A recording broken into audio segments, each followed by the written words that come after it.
بہت شکریہ زاہد. کیا مزید تفصیلات ہیں جی آئی ٹی میں جو سوالات اٹھ رہے ہیں، کیا کیا جمع کرایا گیا ہے؟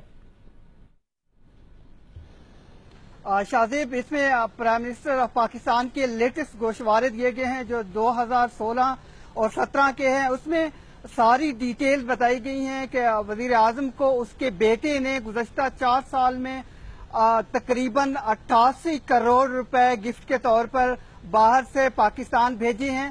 ان گوشواروں میں ایک حیران کن بات یہ ہے کہ وزیر اعظم جب سے وزیر اعظم بنے ہیں 4 سال سے ان کی اثاثہ جات کم ترین سطح پر 1 ارب 84 کروڑ روپے اس کی کل مالیت بتائی گئی ہے، کم ہوئے ہیں گزشتہ 3 سال کے مقابلے میں.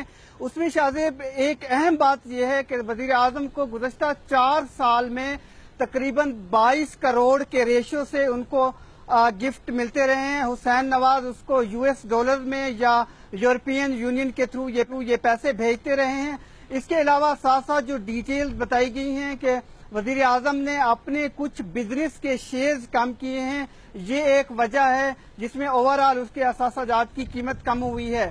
شاہزیب، اس کے علاوہ جوائنٹ انویسٹیگیشن ٹیم ایک کوشچن تیار کر رہی ہے، سوال نامہ، جس میں یہ حسین نواز سے پوچھا جا رہا ہے کہ آیا کہ وہ جس سورس سے یہ گفٹ اتنی تعداد میں اور بڑی اماؤنٹ ہے اتنے سکیل میں، وہ بتائیں کہ کس سورس سے یہ پیسے وہ بھیج رہے ہیں. اس کے علاوہ ایک جوائنٹ ٹیم تشکیل دی گئی ہے SCCP کی 4 ممبرز پر، ساتھ ساتھ اسٹیٹ بینک آف پاکستان کی، جو اس کو اسیس کرے گی کہ یہ گفٹ کا جو ratio supreme court of Pakistan میں اس میں 2 دن آرگومنٹ ہوتے رہے تھے اور ڈیٹیل بھی پیش کی گئی تھی ان گفٹ کی. مختوم علی خان نے اس وقت پیش کی تھی. اس سے میں جب یہ دونوں ایویلویٹ ان دونوں کو کر رہا ہوں، مجھے یہ تضاد نظر آ رہا ہے کہ جہاں پر گفٹ کا ریشو زیادہ بتایا جا رہا ہے وہاں پر مختلف تھا. تو اوورآل یہ ایک امپورٹنٹ پوائنٹ ہے جو جوائنٹ انویسٹیگیشن کو امپورٹنٹ ڈاکومنٹ دیا گیا ہے الیکشن کمیشن آف پاکستان کے تھرو. بہت شکریہ بچکوری ہمارے ساتھ موجود تھے. جب ان تفصیلات ہمیں حاصل ہوئیں تو ہم نے یہ سوال شریف خاندان کے سامنے رکھا کہ یہ ہمارے سامنے تفصیلات آئی ہیں، مزید 23 کروڑ روپے کے گفٹس کے حوالے سے تفصیلات آئی ہیں. تو ان کی طرف سے کہا گیا کہ یہ تمام چیزیں، یہ تمام جو ٹرانسفر ہے اس کو قبول کرتے ہوئے ان کی طرف سے کہا گیا کہ اس کا ریکارڈ موجود ہے، تمام بینکنگ ٹرانزیکشن موجود ہیں، بینک کے ذریعے یہ پیسہ حسین نواز نے اپنے والد صاحب کو بھیجا ہے. ان کی طرف سے مزید کہا گیا کہ سپریم کورٹ اور JIT کو بھی یہ سارے ڈاکیومنٹس دیے گئے ہیں.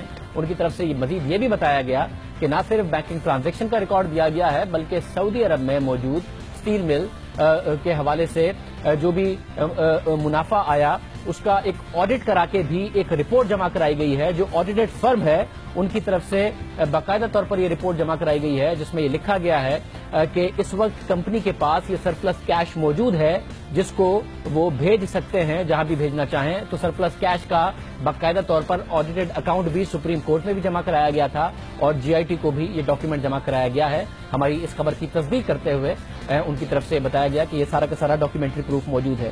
آج سارا دن یہ خبر بھی آتی رہی کہ JIT وزیر اعظم ہاؤس جائے گی یا وزیر اعظم کو بلائے گی، وزیر اعظم کو بلائے گی تو وزیر اعظم جائیں گے یا نہیں جائیں گے. یہ ساری دن خبریں چلتی رہی. ہمارے ساتھ مریم اورنگزیب صاحبہ موجود ہیں. مریم اورنگزیب صاحبہ، بہت شکریہ ہمیں جوائن کرنے کے لیے. سب سے پہلے ظاہر خبر چلتی رہی ہے، کیا فیصلہ ہے اگر میاں نواز شریف صاحب کو JIT بلاتی ہے تو میاں صاحب چلے جائیں گے یا JIT کو آنا پڑے گا؟ کیا اس حوالے سے فیصلہ ہے؟ بسم اللہ الرحمن الرحیم. شکریہ شاہزیب. سب سے پہلے تو میں یہ کہوں گی کہ میاں نواز شریف نے تو وہ کام کیا ہے جب سے یہ پیناما لیک شروع ہوئی جس میں نہ ایڈمیسبل